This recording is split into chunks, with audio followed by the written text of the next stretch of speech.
Hello everybody, my name is Michelle. Welcome back to my channel, and today we are doing books that I have recently hauled. Ooh, pink. What color should I do next? I was thinking purple, or just like get rid of it all. Was that 5, 6? That's bad. Period. Stop talking.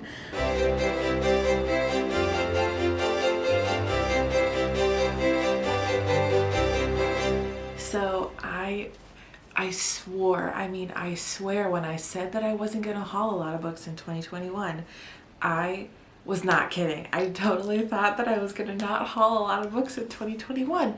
And here I am, less than a month into 2021, and I think I'm at like a dozen already. And the worst thing is that I have a lot of resources to get books for free. So it's not even like, oh, I have to justify spending money on them.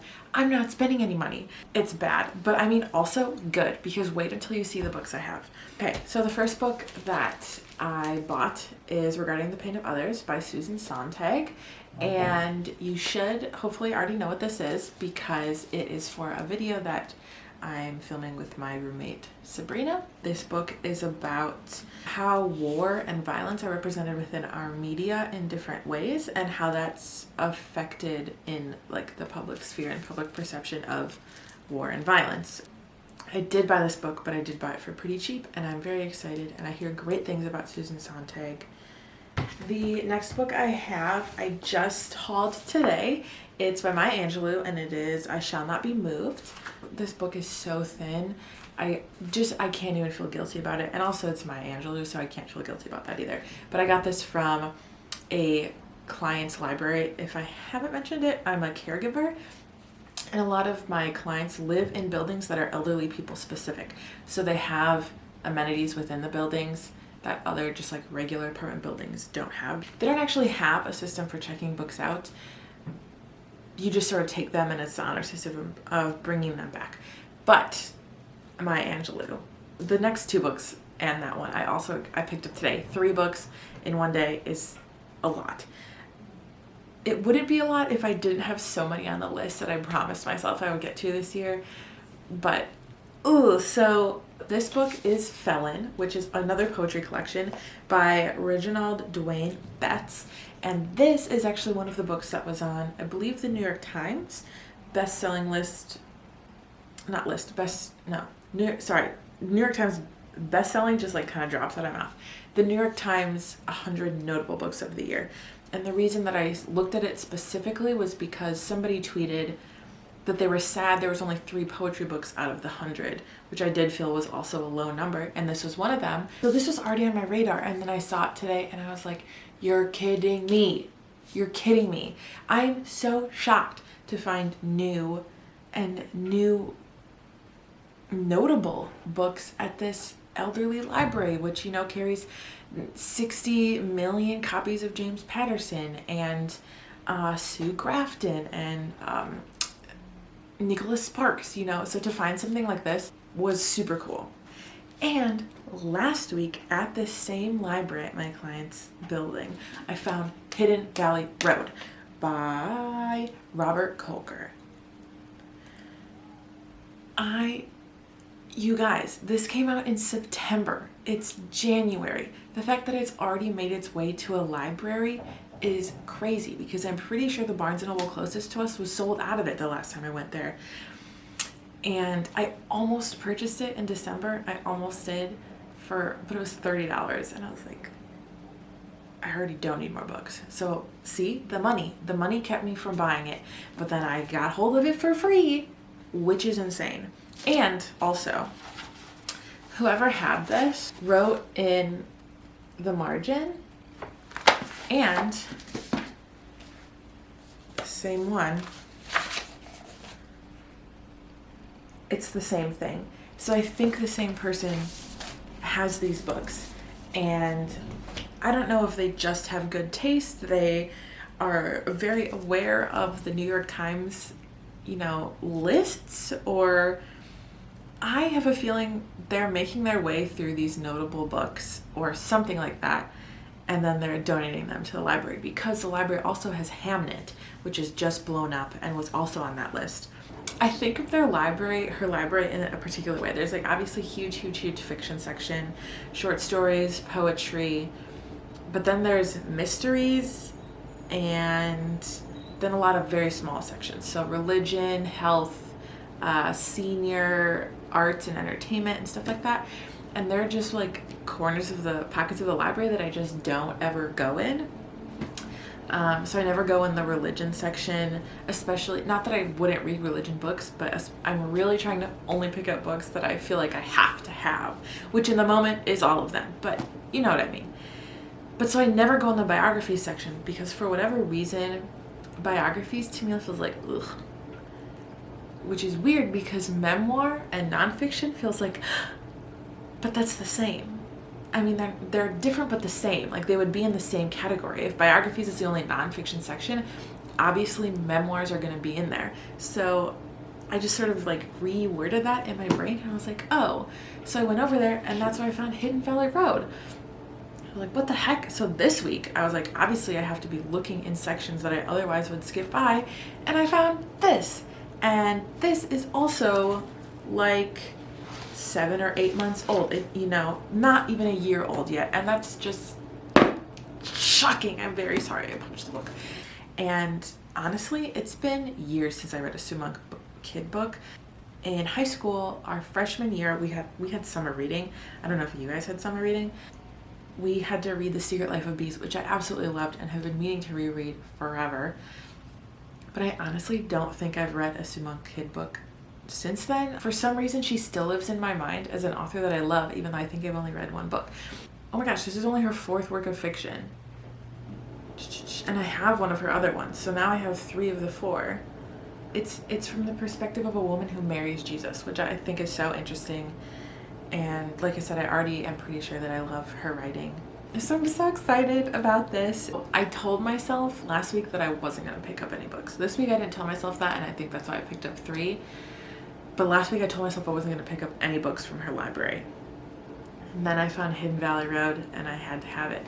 And for whatever reason, breaking that promise was like, well, I broke it now, so might as well get another. So I grabbed In Pieces by Sally Field, which to me still feels very new and notable. Like it got a lot of marketing as a big publisher, a book that people have heard of.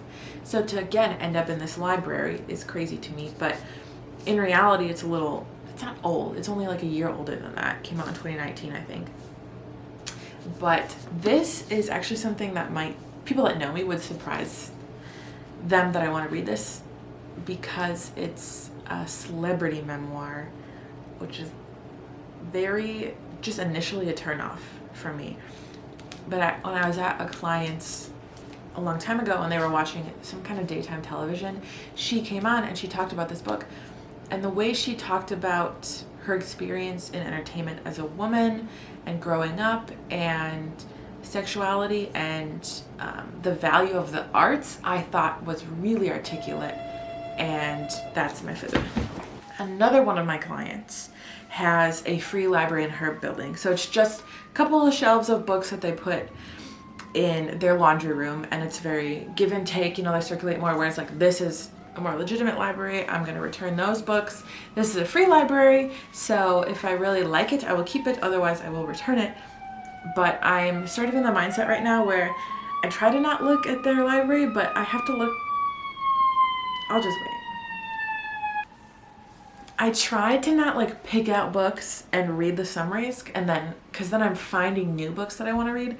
I'm trying to only keep an eye out for books that are already on my radar. And it'd be easier if I could just not go to this free library at all, but I have to do laundry for her, so I have to go, I have to go. I'm being forced. But I found Piranesi, I think is how you pronounce it, which, okay, if I'm being honest, was on my radar, but not on my TBR. And so I shouldn't have picked it up. By my own logic, I shouldn't have picked it up. But I, again, was just shocked. I mean, am I dumb? Do these things happen all the time? It's sort of mythical labyrinth, ocean, mystery, secrecy type thing, and I'm encouraged by the fact that it's short. This came out in September. October, November, December. It 3 months, and it found its way to a free library. What? I had to get it. It was free. I had to get it. I am going to also include my NetGalley books because technically I have also acquired those and I am reading them. My NetGalley percentage for books I've requested versus books I've like turned in feedback for is 18%. And the reason that is not because I'm not reading them, it's because I request like a maniac. So yes, I've been approved for like 5 more books since the year started, even though I told myself that I shouldn't. But we're not here to talk about that. We're here to talk about what those books are. So the first book I have, I will pop it up here, is Low Expectations. Unfortunately, it's coming out February 1st. Today is the January 27th or 28th. So there's no way I'm going to get to it before it comes out, but I'm going to try to get to it in February.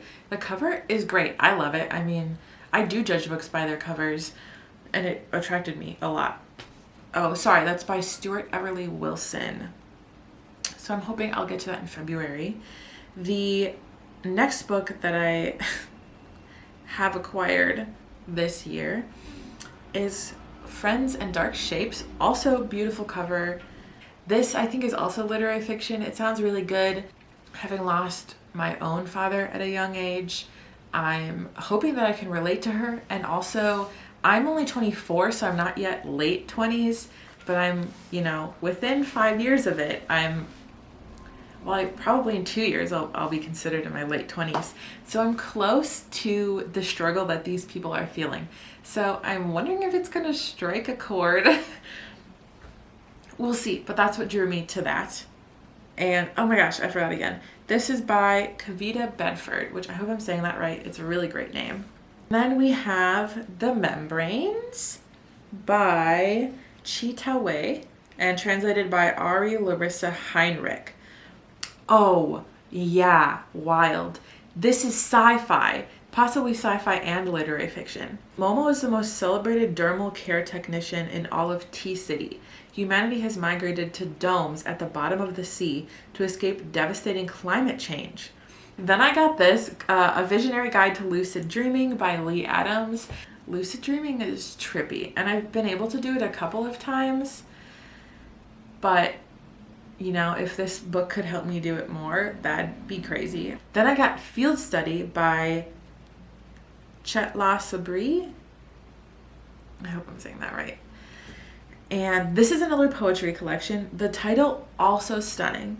Seeking to understand the fallout of her relationship with a white man, the poet attempts a field study of herself. Period.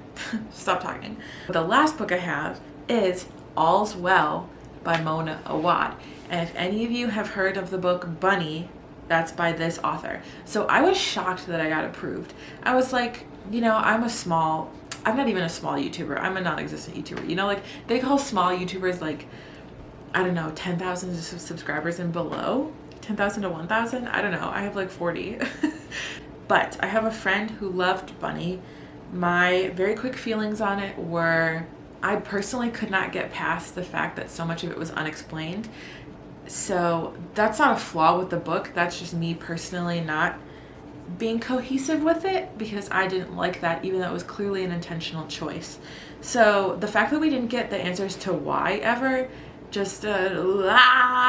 but my friend loved it, and I didn't dislike it, so I think I gave it 3.5, and I didn't dislike her writing, and I thought her concepts were very unique, so I would, I'm going to read another book by her. Oh, and it's got a blurb from Margaret Atwood. So, of course, being Mona Awad, I'm assuming she's going to continue on her trend of, all is not what it seems. And I love theater, so that was a good hook for me. So, I've been talking entirely too long already. Those are all the books I've hauled. Hello, it's me. I'm back. It's been a couple weeks, probably 3 weeks. And I haven't posted the video, but I have hauled more books.